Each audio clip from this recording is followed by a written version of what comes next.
Ladies and gentlemen, boys and girls, babies in their diapers, welcome to the Tiberius Show with your host, Tiberius Boy! That's me, Tiberius!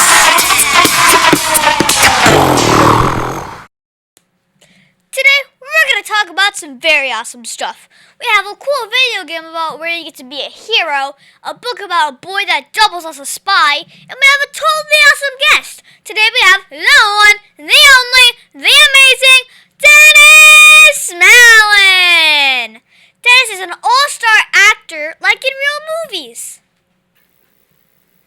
Hey man, thank you so much, Tiberius. I've been looking forward to this for a while now. You're I welcome. appreciate this. Thank you, sir.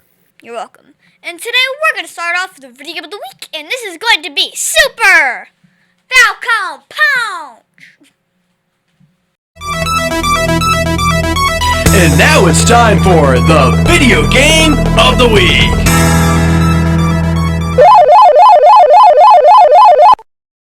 Today's video game is Hero Simulator Beta. This is a game on the Roblox platform. Because it is on Roblox, you are able to play it on PC, Mac, Xbox, and even your cell phone. And it is free. Nice. It was made by One Yes Man 9. You may remember One Yes Man 9 from his other games Dance Off and Bikini Bottom. Now, Roblox has been around forever, hasn't it, Tiberius? It's a great platform, and I know my not son forever, but it has been around. Okay, Yes. got it. My son has played Roblox before, and you build. It's like an RPG type game, isn't it? Well, it's not really a game. It's a game where you can make games. Got it. Okay. You can make games so that other people can have fun. Okay. Good to know. Good to know. Thank you. So how this game works is you walk up to a quest giver and you are told what to do. You have skills that you can improve on there, and they are power, defense, control, speed, and agility. You make them better by using them outside of combat. For example, you can meditate to improve your control or run to improve your speed. You can get a multiplier to your power by defeating mobs and using the skill points. So level up your power faster. Oh, and there were quirks. These are cool special powers that you can use when fighting. I have the novel laser quirk, which allows me to shoot a laser beam. Novel saber, which does swords and everything. Novel escape, which I escape from. And then a twinkling supernova, which is kind of like a laser beam, but it does a lot of damage. Video games have changed a little bit back in my day. Yes. Your sound, I think that was Miss Pac-Man, and now you can level up, you can power up, you can have all that stuff. Now there's much more rhythm games. Well, I asked my dad to play with me, and he's a math guy. 20 minutes later, he was equal to me and just blew past me. Wow. Now, he comes and helps me kill bosses and get my powers upgraded. Now, I learned a cheat.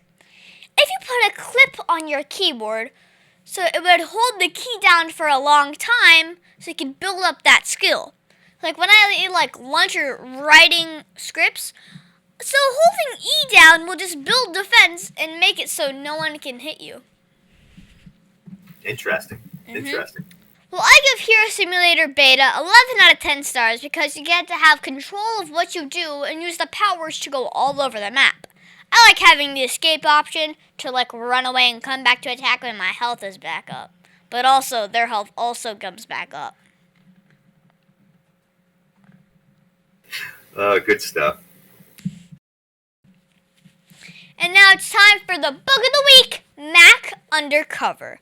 This book is written by Mac Barnett. Remember to the back of the book. In fact, Dennis, would you like to do the honors? I'd be more than happy to. My name is Max Barnett. I am an author. But before I was an author, I was a kid. And when I was a kid, I was a spy. The story you are about to read is true. Yet, this actually happened to me. Open this book to find out more about my adventures. But beware. This mission is top secret and very dangerous. Ooh. Well, this is an air book that is worth 1 point. It's rated for 3rd grade in 7th month. So, there is this kid named Mac B, and he has gotten a call from the Queen of England. He was assigned to be a spy to try and get the Queen's spoon back. So he was flying to France to see that if the President of France took the spoon because the Queen got a note from him. So he was on the flight and then falls asleep, and then his gay boy was gone. This was a long time ago, my people. So then he figured out the President of France did not write the note, and then Max figured out that the KG, I can't tell you everything that happens in the book, but you should really go read this one yourself. You can get it on Amazon. I give Mac Undercover 8 out of 10 stars because I really liked how it reminds me of being a small spy at home, and that the author said it was a true story about his life. Pretty cool. I'd read it. It's about my grade level, too. 3rd grade, 7th month, that's about my level. And now it's time for the interview of an interesting person. This is going to be so much fun. Today we have the one, the only, the amazing Dennis Mallen.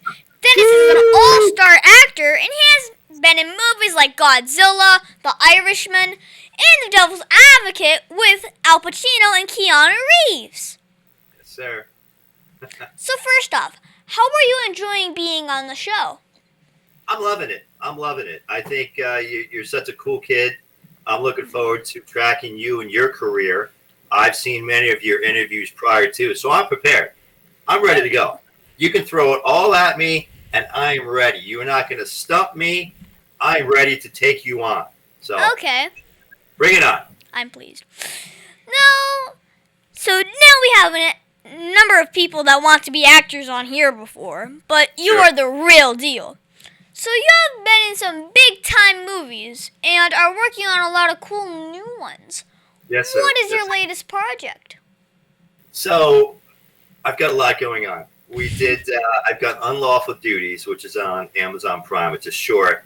We're going to make that into a feature probably by year's end. I'm producing a movie called Slice.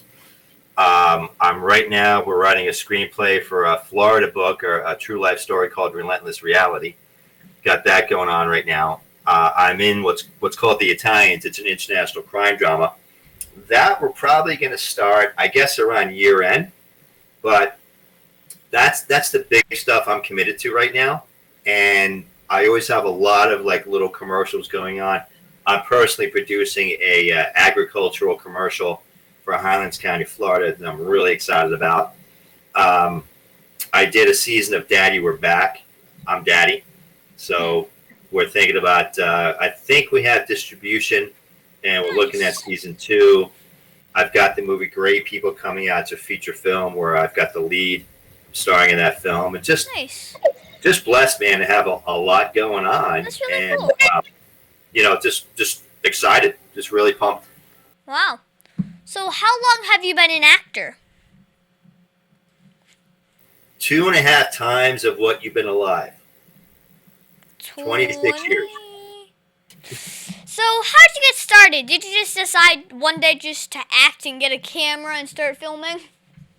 No. So I worked in Manhattan. I was a technology executive with a small firm. And I'm part of a big fraternal organization. And every Friday I'd get together with a good friend of mine. And we'd have a cigar, we'd have an adult beverage, and he was a voice teacher at the American Academy of Dramatic Arts and Sciences in Manhattan. And every time I walked in, suited up, he'd say, "Oh my gosh, look at you. You came from Central Casting. What a good-looking kid. You should do this, this, this, and this." All right, about 6 weeks of browbeating me. I'm like, "All right, Jim, what do we need to do? You need to get a headshot." What's a headshot? Get a picture. Got a picture. What do I need to do? You need to learn how to read copy. What's copy? Commercials. All right, took a class how to get that. What do I do now? You need an agent. Who do I call? Call this person. Bang, bang, bang. And it's pretty interesting how things started. I did start out doing theater. I did Of Mice and Men. I was Lenny. which I did. We did 10 shows. I lost 10 pounds. I was freaked out because it's such a tough character. I'm sure you may have read it or you're going to read it. It's an American classic. And that same year, Gary Sinise and John Malkovich did it. The great John Malkovich was my character. I was his character. I ain't no Malkovich, even on a good day. So I basically, when I was done with that, I quit. I'm like, I am done acting. I'm done, because I was so stressed. So quit. 2 weeks later, I get a phone call for an audition for China Airlines. Okay, I'll take the audition. And I went in, and I felt very comfortable. Pat Sweeney, back in the day, she was the casting director, made me feel very comfortable. I was with 2 other guys. I sat in the middle at this table, and she goes, here's the scenario. You're a technology executive. You're helping a company from China relocate to the States. And I'm literally thinking to myself, I did that 6 months ago. I literally just did that. So I'm like, this is, what the heck is going on here? So I did the audition. Okay, thank you. We left. I felt great about it. Got a call a few days after that and said, well, we want to book you for Monday through Thursday of next week. Who's your agent? I'm like, can I call you back? I call my buddy Jim. Jim, who's an agent? Call this guy. This guy expected my call, got me more money than what I expected. And literally, I was off book. I had everything memorized before I got there. I'm there. We did 1 take. The director goes, cut, back to 1. And I looked at the PA and I go, what does that mean? Oh, we're going to do this again. Oh, we can do this again? Oh, yeah, we're going to take about 5 takes from this angle, this angle. I'm like, this is brilliant. So unlike stage, if I'm performing and my pants fall down, I got to keep going. Commercials, movies, whatnot, we can redo it and redo it and redo it. Nice. So I'm like, I can do this. This is cool. Cool. So, what's the best part about being an actor? Sure. Well, there's many great parts. The great Ethan Hawke, another contemporary American actor, another great actor, said, we get paid to play the fool. Where in the world, where in any aspect of business, do you get paid well to play a fool or to play somebody else or to dig deep in your emotions? Nice. That's the best part about being an actor. You get paid to play the fool and to really go out there and show range. I look for scripts of characters that are so broken. You know, I don't want the lily white goody two-shoes. I want to see the character that has so many issues, because that's a lot more fun to play, and I get to show some range. Okay, nice. So now you have been doing this for a while, and you have met a lot of famous people. So what was that one famous person that you really wanted to meet? Well, Devil's Advocate, you mentioned Mr. Pacino. That was my first SAG feature. That was my first everything. I was positioned where I had Keanu Reeves right in front of me, Craig T. Nelson, and Mr. Pacino literally right behind me. So whenever you're on set, you always have to have an intention. If you're an extra, whatever you're doing, you don't just sit there, you have an intention. So Taylor Hackford was the director, big Viking, burly looking guy, married to Helen Mirren back in the day. I don't know if they're still together. He goes, cut, you and you out. These 2 extras sitting right next to me were sitting stoic and not doing anything. And I thought he was yelling at me. He goes, no, you're fine. And I'm like, oh my, what just happened? I turn around. Mr. Pacino goes, it's all right, kid. I'm like, okay, the voice of God just, okay, thank you, sir. And it's been interesting because I worked with him at Devil's Advocate as an extra. I was in Sense of a Woman and in The Irishman. And he is American royalty as far as I'm concerned. He's a method actor, and I hope I can play directly with him one-on-one sometime soon. Wow. Well, do you ever get nervous before you go on set? Always get nervous. Oh. Always get nervous. I got nervous before I came out with you. Why? Well, because you care. When you have butterflies, I think it's because you care. You want to do the best you can. You come as prepared as you can. But you always get that little butterfly prior to, because you want to give 150% and be sincere and be real. So yeah, I always get nervous. Always get Okay. nervous. Okay, well, what is the hardest part about being an actor?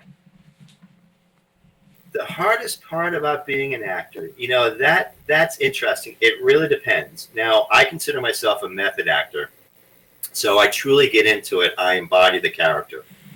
It's tough to come out of it at times. You get into the flow.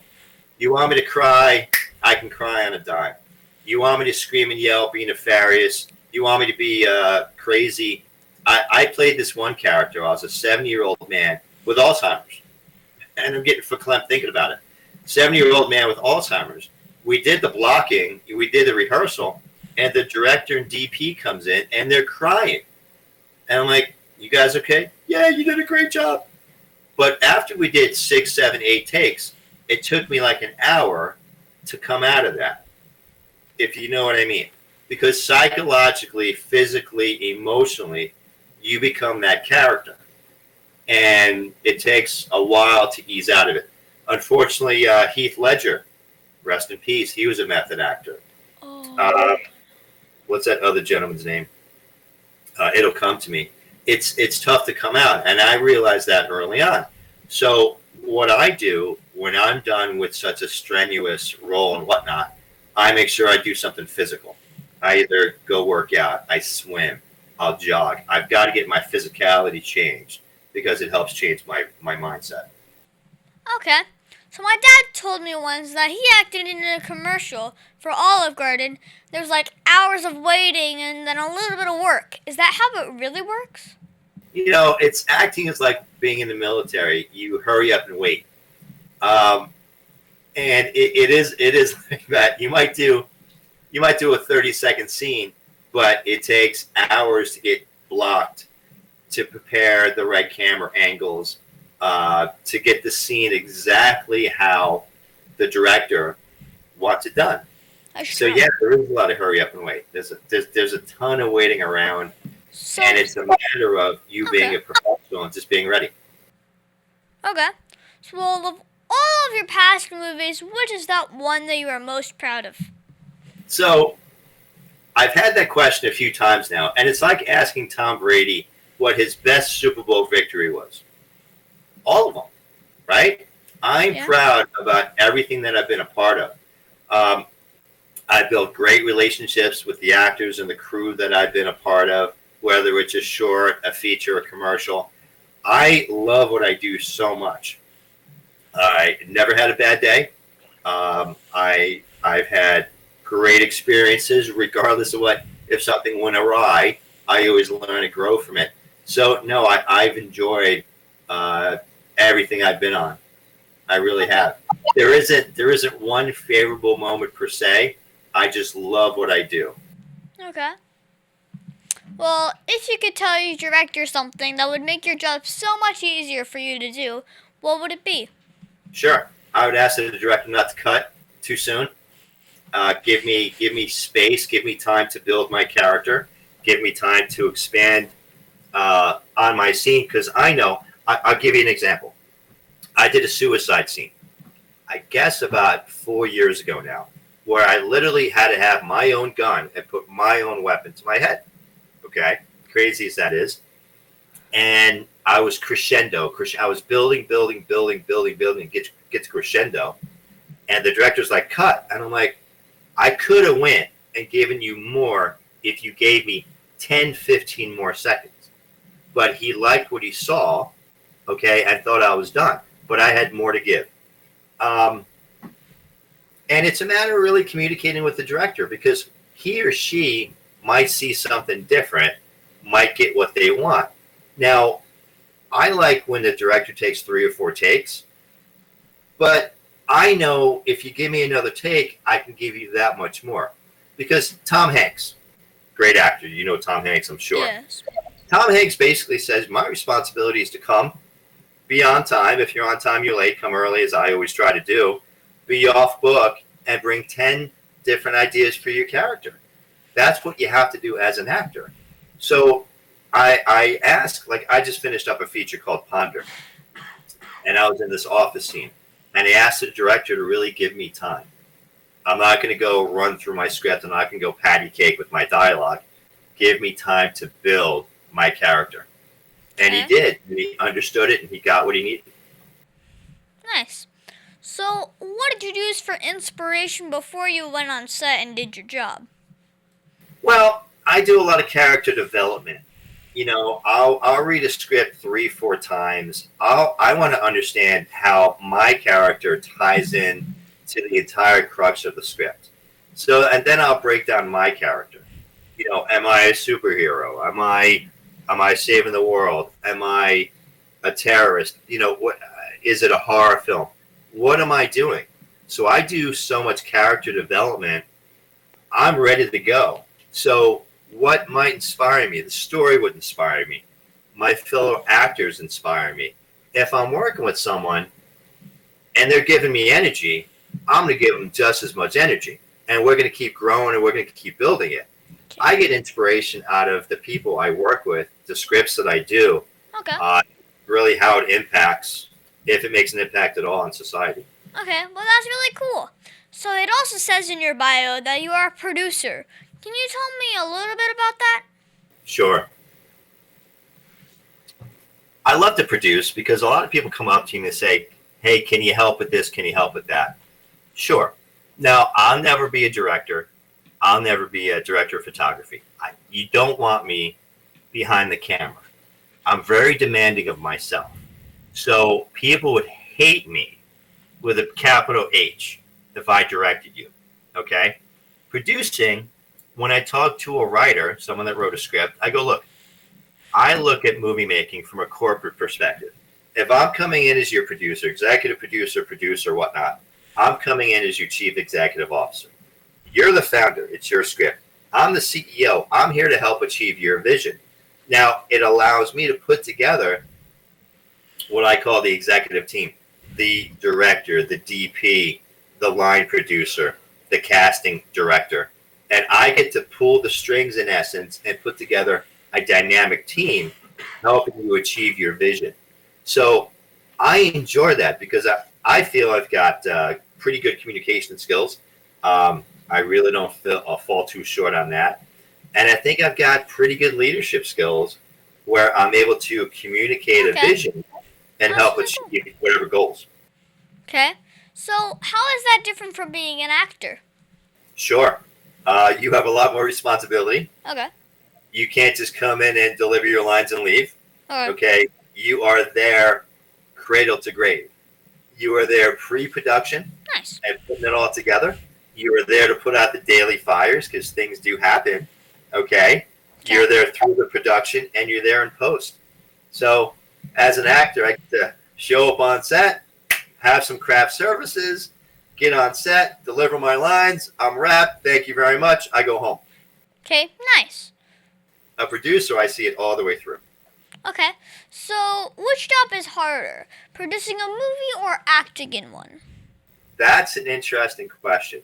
I'm sure people would argue that all day long. What's tougher?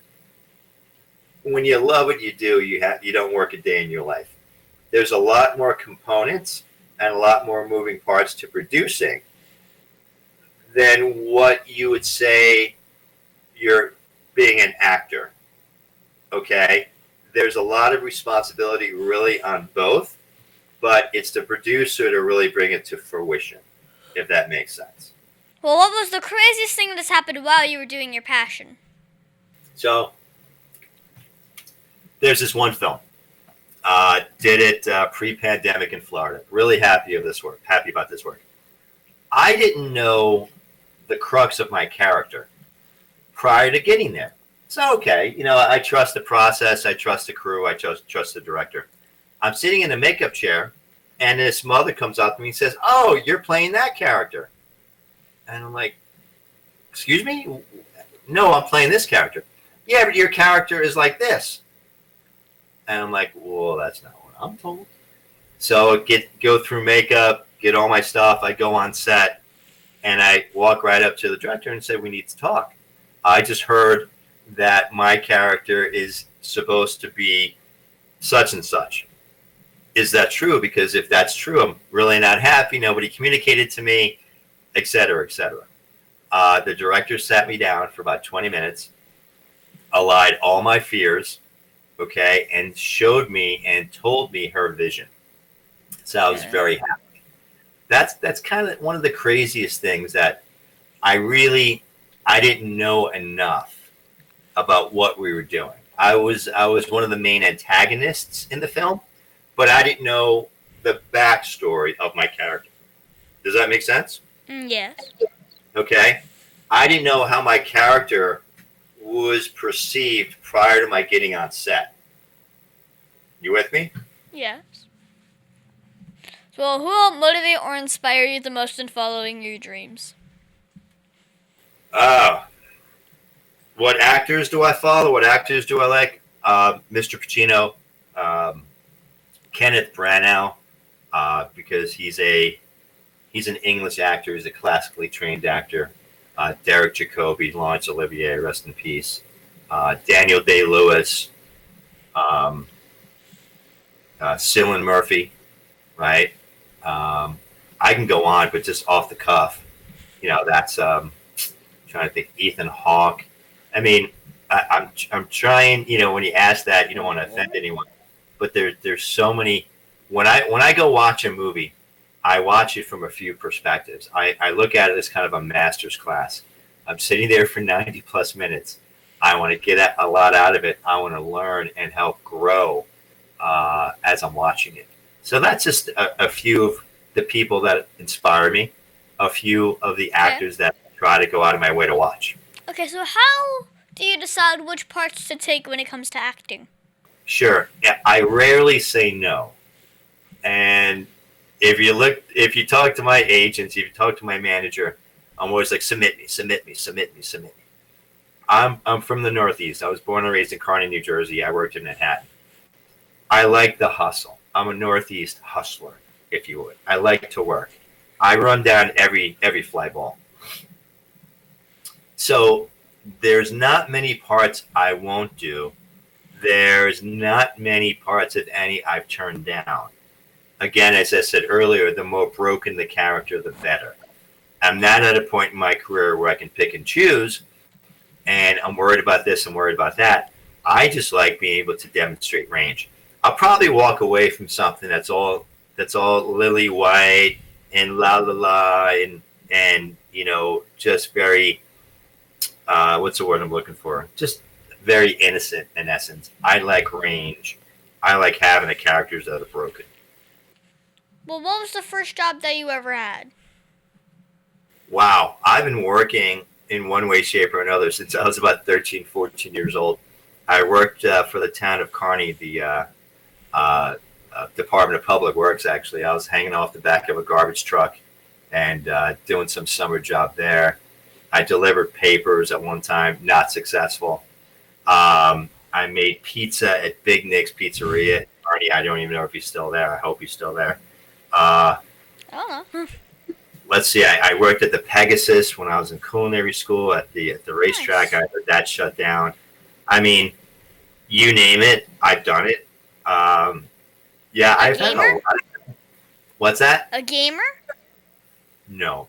Person on television? I've been a person on television, yeah. Bowler? No. I don't bowl. I don't do any one vowel sports. I don't bowl. I don't take away from any bowlers. God bless you. I'm sure you're great at what you do. That's me. But I play ice hockey. Hockey, 3 vowels. I was on the rowing team. Okay, nice. Okay, so was there anything you learned from those jobs to help you be a better actor or producer? One would say, one would argue that I've been acting from birth. But yeah, you get to pull a lot of experiences. I mean, you get to pull from many different heartaches, many different joyous occasions. You get to pull from your amalgamation of life's experiences. It just, I think I pull a little bit from everything. I pull from family drama, personal achievements, personal excitement, really everything. As a method actor, you're not making it up. You are the character. Okay. And that I think I bring everything, really. Okay, so a lot of my guests also has a day job before they became famous and made it as a star. So what was your day job if you had one? Sure. When I started acting, I worked for a technology company. I was employee number 3. And I came in as a VP of Biz Dev. I came in as a sales guy. And about 6 months into it, I got promoted to the Chief Executive Officer. And it's funny, as I got that promotion, I had a lot of free time. So as I'm doing that, trying to grow this company, I slowly got into acting. I told you my first gigs, and just been really running ever since, really just having fun. Nice. But yeah, I was a technologist for a pretty long time while I was getting things started. Okay, so if my listeners wanted to go up and be a star actor, what advice would you give them? Don't do it. Run away. Stay away. Far away. No. I help a lot of newer people, newer actors. I try to mentor 2-3 people at the same time. There's a lot of pitfalls I'd avoid, but more importantly, if you have a goal, if you have a burning desire, you have to write it down, whatever that might be. And it's a matter of, there's nothing wrong with starting part-time. There's a lot of castings where people are looking for people on the weekend. It's just like going to the gym. You go to the gym, you're not going to get up there and start benching 250, right? You're going to work your way up. You're going to go through the reps. You've got to be an extra. You got to be on set for 12 hours in the heat. You got to do this. You got to do that. You've got to network. You've got to run it like it's a business. You're an entrepreneur. As an actor, you're an entrepreneur. No one is going to hand something to you or put it in your lap. You got to hustle. You got to find it. When I picked up my manager, Angela Anderson, she was following me for about 2 years prior to us engaging. And she says, "You're busy." I said, "Well, thank you very much." She said, "Well, where are you getting all your work from?" I said, "Well, I've got agents, but 70% of it's coming from me." She's like, "What?" I go, "Yeah, I hustle. I network." So I laugh when people say there's nothing going on, or when people say there's absolutely no work in Florida. I just kind of wait, nod my head, and just keep trucking, because it's out there. But Tiberius, I mean, you're building a business here. You're building it, right? Yeah. You've got to, you're young and you have a different mentality. How many other 10-year-olds right now are building their business? Oh, I don't know, maybe one that I'm talking to right now. Well, if you could work with any famous person, who would it be? Any famous person? Pacino. I'd love to work with Mr. Pacino, but directly, where our scene is direct, we're together, and we're making it happen. Okay. If you could do any job that you are not currently doing, what would it be? If I can do any job I'm not currently doing, what would it be? I don't know. Scuba diving in Aruba, or opening up Den's cocktail shack on Aruba, on the beach in Aruba. I don't know. I feel bartender? Oh yeah, I bartended before too. You I kidding me? bartended in VR. There you go. But being on a resort and serving people drinks and having fun, being in paradise, oh my gosh, come on. No, I'm right where I'm supposed to be. I really am. And I feel in my heart, I was actually telling a friend of mine today that there's so much going on, so many doors that are opening for me, that I'm really kind of on the precipice. I'm really kind of on the cusp of really pushing through and making things happen. And it's a matter, I read my goals and affirmations every day. It's a matter of enjoying the journey and really having fun while you're on the way up and building those relationships, because you don't know who you're going to be with. You don't know who's going to be the next. I've done a ton of student stuff because I don't know who's going to be the next Tarantino, who's going to be the next Scorsese, who's going to be the next Lucas. Okay, so what was the biggest mistake you ever made, and how did it change you as a person? Great question. I don't believe in mistakes. I don't believe in regrets, because I'm too young. I believe in lessons. I believe there's a lot of lessons that I've learned. there's too many lessons that I've learned, too many mistakes I've made, but I'm going to keep making mistakes. I'm going to keep growing because that's what I do, and that's what people do. And if you believe in continual and never-ending improvement, and you're able to step out of yourself and analyze the situation and know where I messed up, know where I've done well, and how I can grow as a human being, it's a win-win-win type situation. Okay. But, oh my gosh, I've made tons of mistakes. You don't have enough time to cover all my mistakes. Okay? And I promise you, I'll continue to make mistakes, but I'm going to continue to grow as a person. Everyone makes mistakes. Okay. Now, can you tell me that one story? Remember, this is a kid's show, but that one story, well, that you're not supposed to tell me about. Come on, you can tell me. But remember, it's a kid's show. Remember? All right. Okay. So the one story I'm not supposed to tell you about, I'm not going to tell you because it's a kid's show. No, I had my first kissing scene. Oh. And it's a matter of communicating, with your fellow actor and just, kind of being on the same page and stuff like that. And it was just interesting. It was awkward. It was sloppy. But the director liked what he got. And, and I'm still good friends with the actor. Okay. Well, is there anything else you think my listeners should know about you? I think I think I'm a nice guy. I think I try to do the best I can. Now, here's the thing. I'm 51 years old. My age range is 35 to 55. I played 70-year-olds. I played 35-year-olds. Not everyone's going to like me. Not everyone's going to like me. I would love everyone to like me. I would love everyone to love me. Unfortunately, that's not how life is. But my intentions are always pure. My intentions are always to find a win-win-win type situation in every scenario that I'm in. Unfortunately, human beings have their own idiosyncrasies, have their own inadequacies, and whatnot. But I truly always come from a place of love and a place of trying to find that win-win type situation. Do I always achieve that? No. But I feel that there are people that like me out there, and I appreciate that. People that don't like me out there. And I always use a quote from Tupac Shakur, and I'm going to mess up the quote, but, I don't consider you an enemy. I want you to eat. I want you to be successful, but I don't want you to eat at my table. Let that sink in for a minute. I want you to eat. I want you to be successful, but I don't want you to eat at my table. I wish everyone the best of luck in what they do. And I pride myself. People ask me, my opinion on different things. And I ask them, well, why do you want to know? And why are you asking me? Ask me a specific question. I'll give you a specific answer. And that's how I try to run my life. I always try to find a win-win.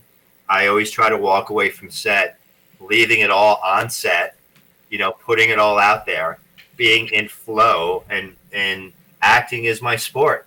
So I try to leave it all on set. So when I'm cut, when I'm wrapped, I've given you 150%.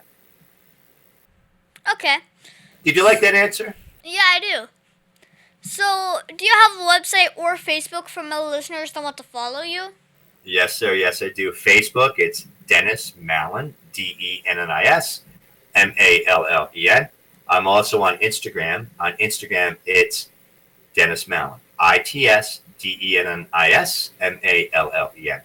Okay. If I can help anyone with anything, please feel free to reach out. Find me on social media. Be nice to me, please. I'd appreciate it. But drop me a line. I'll be more than happy to help anybody. Okay. What was that one question that you think I forgot to ask you? You didn't get into any politics, which I wouldn't have answered anyway, so good for you. You didn't ask me anything controversial about, this director or this movie production company, which I wouldn't have answered anyway. And the only person that knows how I feel about the way of the world today is my cat. She's actually sitting over here. And when I'm wrong, she lets me know. And when I'm right, she lets me know. But outside of that, I appreciate the time today. I was really looking forward to this, and I'm expecting big things for me, and I'm really just excited about how things are opening up. Okay. I'm really excited. So. Well, thank you, Dennis, for being my special guest. Can you stick around for Math Corners? I sure can. It's my pleasure. Thank you so much for having me, Tiberius. I appreciate it. Thank you, bud.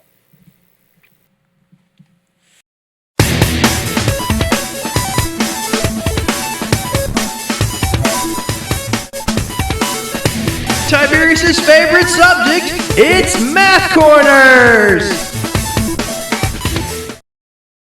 Well, thank you so much, Dennis, for helping me with Math Corners. Today, we're going to talk about geometry for actors. Well, I've been searching Google for how to use math with acting, and I found a lot of junk.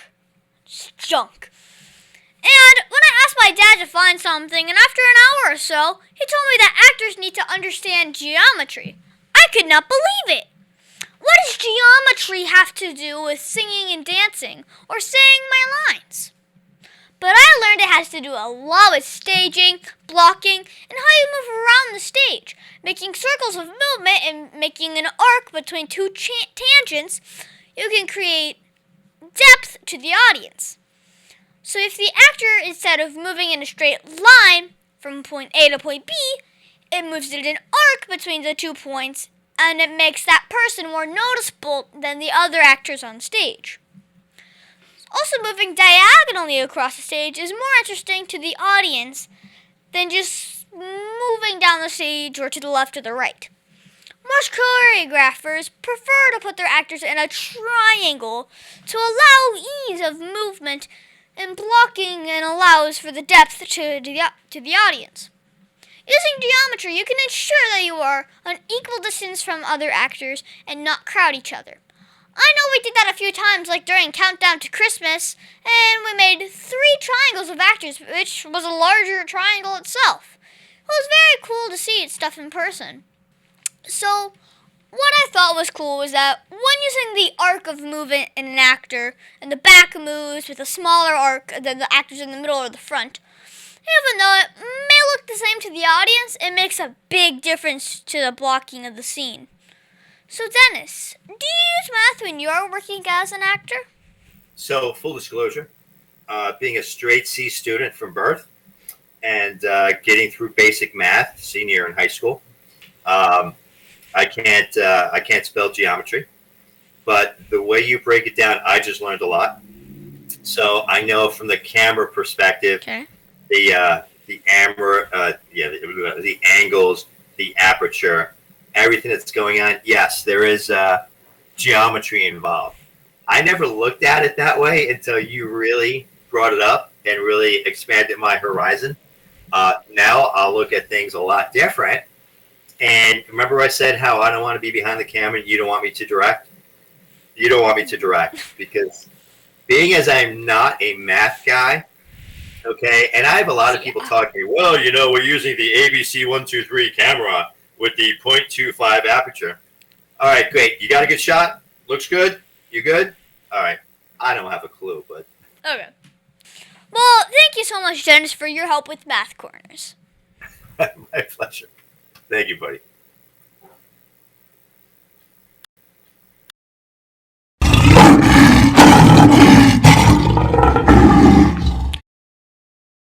And now it's time for the Heart of a Lion.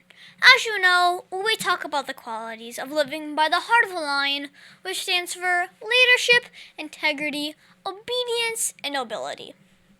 This week we're going to talk about obedience. For me, I think obedience is being fully committed to doing what is pleasing to God.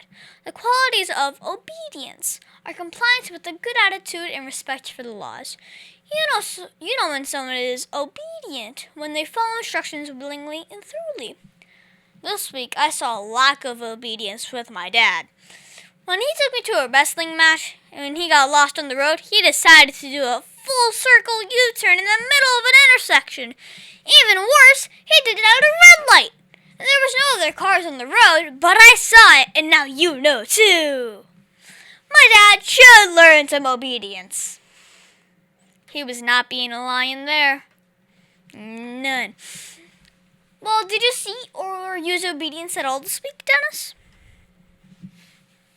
Yes, and the way that you define obedience, which thanks for laying it out, you do have to submit to a person in a leadership position. When I'm on set, that person is the director. So I'm obedient to his or her direction, his or her thought process, and it's up to me to be obedient in order to deliver what they want for that scene.